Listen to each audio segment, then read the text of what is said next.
Siasatan awal mendapati tiada kesan kecederaan ketara ditemui pada badan mangsa. Bagaimanapun, terdapat kesan melecek pada lehernya.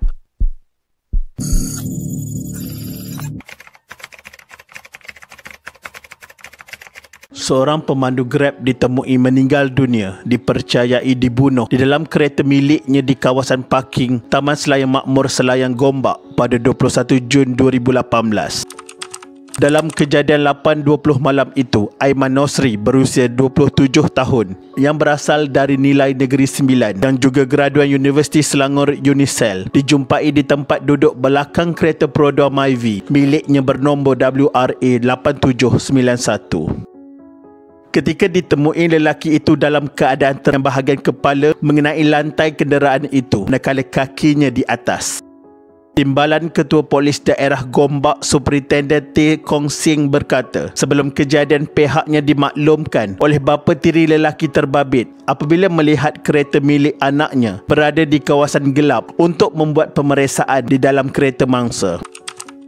Beliau berkata susulan itu, anggota polis unit rondaan bermotosikal URB ke lokasi kejadian. Sebaik tiba anggota berkenaan menemui mangsa di dalam kenderaan berkenaan, anggota perubatan dari Hospital Selayang yang tiba tidak lama kemudian mengesahkan mangsa sudah meninggal dunia. Siasatan awal mendapati tiada kesan kecederaan ketara ditemui pada badan mangsa. Bagaimanapun, terdapat kesan melecek pada lehernya. Polis tidak menemui sebarang senjata di lokasi kejadian. Lebih malang, pemeriksaan lanjut mendapati tiada kamera litar tertutup CCTV di sepanjang jalan masuk ke lokasi kejadian. Malah, tiada saksi yang melihat kejadian berkenaan.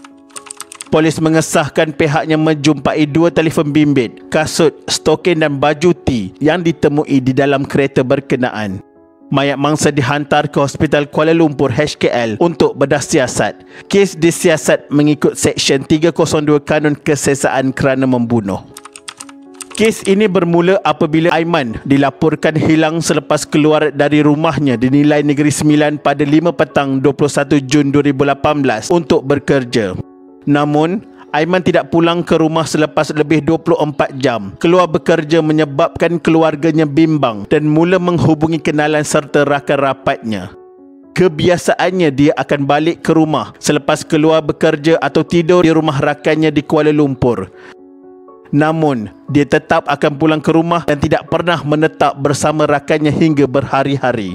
Apabila dia tidak balik ke rumah pada Jumaat 22 Jun 2018, keluarganya pelik dan mula mencarinya dan bertanya kepada rakannya, tetapi mereka memaklumkan tidak tahu lokasi Aiman berada sebelum laporan polis dibuat.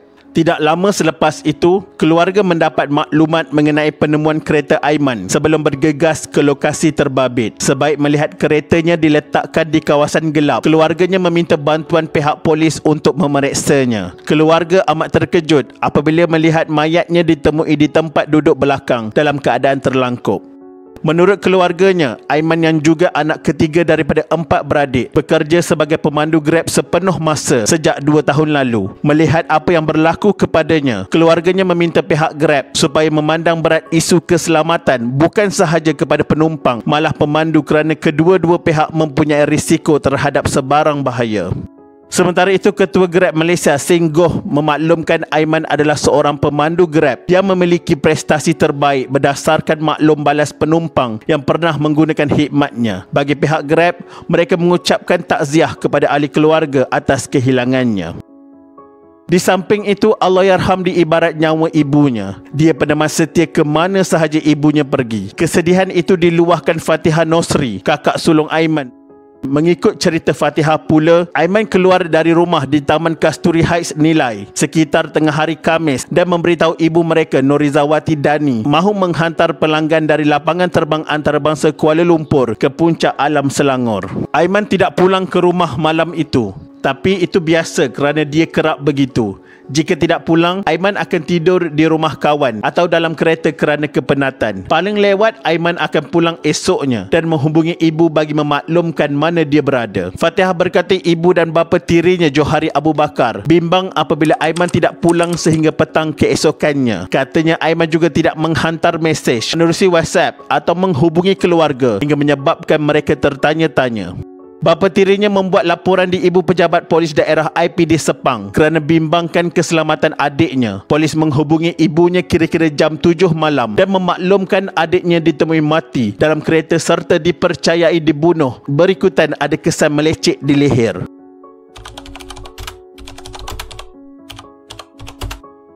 Pihak polis berkata hasil bedah siasat dilakukan mendapati mangsa meninggal dunia akibat sesak nafas. Walaupun terdapat kesan melecek dipercayai dijerut pada leher mangsa, namun punca kematiannya disebabkan sesak nafas dipercayai ditekup menggunakan baju T miliknya sendiri. Pemeriksaan lanjut pada produa Myvi milik mangsa mendapati dompet serta satu telefon bimbit milik mangsa hilang. Sementara itu, pihak polis sudah mengenal pasti identiti penumpang terakhir yang menggunakan khidmat Allahyarham Aiman Nosri. Timbalan Ketua Polis Daerah Gombak berkata, maklumat itu diperolehi dari pihak Grab bagi membantu siasatan kes berkenaan. Berdasarkan maklumat diterima, pihak polis dimaklumkan penumpang terakhir yang menggunakan khidmat mangsa adalah lelaki warga asing. Usaha mengesan lelaki terbabit sedang giat dilakukan bagi membantu siasatan kes berkenaan. Pada 26 Jun 2018, lelaki dan wanita warga Myanmar ditahan. Awal pagi kira 1 pagi bagi membantu siasatan kes bunuh ini.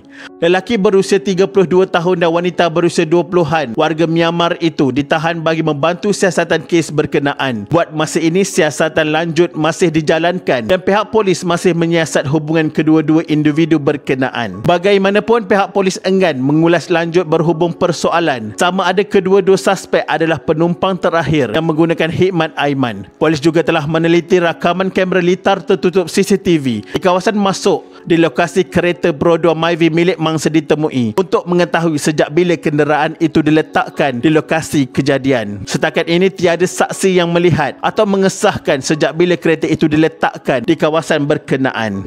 Pada 29 Jun 2018, kes pembunuhan Aiman Nosri boleh diselesaikan segera susulan penangkapan seorang kelindan lori dipercayai aspek terakhir kejadian itu, kata Ketua Polis Selangor Datuk Mazlan Mansur. Beliau berkata lelaki warga asing berumur lingkungan 20-an terbabit ditahan pukul 12.15 pagi di sekitar Gombak. Polis percaya tangkapan ini adalah yang terakhir dan ia boleh menghala kepada penyelesaian kes pembunuhan ini. Namun polis sedang melengkapkan siasatan untuk mencari motif sebenar pembunuhan. Setelah melakukan soal siasat kepada 6 individu, akhirnya pada 16 Julai 2018, 2 lelaki masing-masing warga Myanmar dan India didakwa di Mahkamah Majistret Selayang atas tuduhan pembunuhan ini. Bagaimanapun tiada pengakuan diambil daripada penjual sayur warga Myanmar Swee Lee 33 tahun yang juga pemegang kad Suruhanjaya Pertubuhan Bangsa-Bangsa Bersatu untuk Pelarian dan kelindan lori warga India Gurpet Singh 23 tahun sebaik pertuduhan dibacakan di hadapan Magistrate Nurul Izzah Hasan Basri. Kedua-dua mengangguk faham dan dilihat tenang ketika pertuduhan terhadap mereka dibacakan di dalam kandang tertuduh. Mengikut pertuduhan, kedua-duanya didakwa bersama-sama membunuh Aiman Nosri di tempat letak kereta lorong belakang Blok C, Taman Selayang Makmur, Selayang Baru Batu Cave 10.8 malam 21 Jun 2018.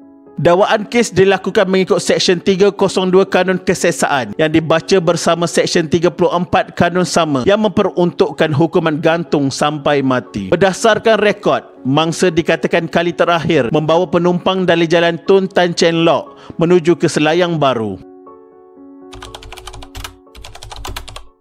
Polis tidak menolak kemungkinan suspek yang terlibat dalam kes pembunuhan ini melakukan tindakan terbabit bagi mengelak daripada membayar caj perkhidmatan tersebut kepada mangsa terlibat. Ketua Polis Selangor Datuk Mazlan Mansur berkata, buat masa ini kertas siasatan kes ini telah dihantar kepada pihak pendakwa raya bagi melihat semula keterangan suspek terlibat. Motif kejadian itu pihak polis tidak boleh dedahkan secara terperinci, namun polis tidak menafikan kemungkinan ada unsur-unsur untuk elak daripada membayar dan juga mungkin suspek dalam keadaan tidak waras ataupun mabuk pada waktu kejadian. Namun kes ini masih dibicarakan sehingga ke hari ini. Pada 25 Jun 2018, kelihatan ayah kepada Allahyarham Aiman Nosri mengimamkan solat jenazah anaknya di Masjid Datuk Kelana Petra Putra Nilai sebelum dibawa ke tanah perkuburan untuk dikebumikan. Semoga kematian Allahyarham mendapat pembelaan yang sewajarnya dan semoga Allah mengampunkan segala dosa-dosa arwah. Mari kita sedekahkan Al-Fatihah kepada Allahyarham Aiman Nosri. Al-Fatihah.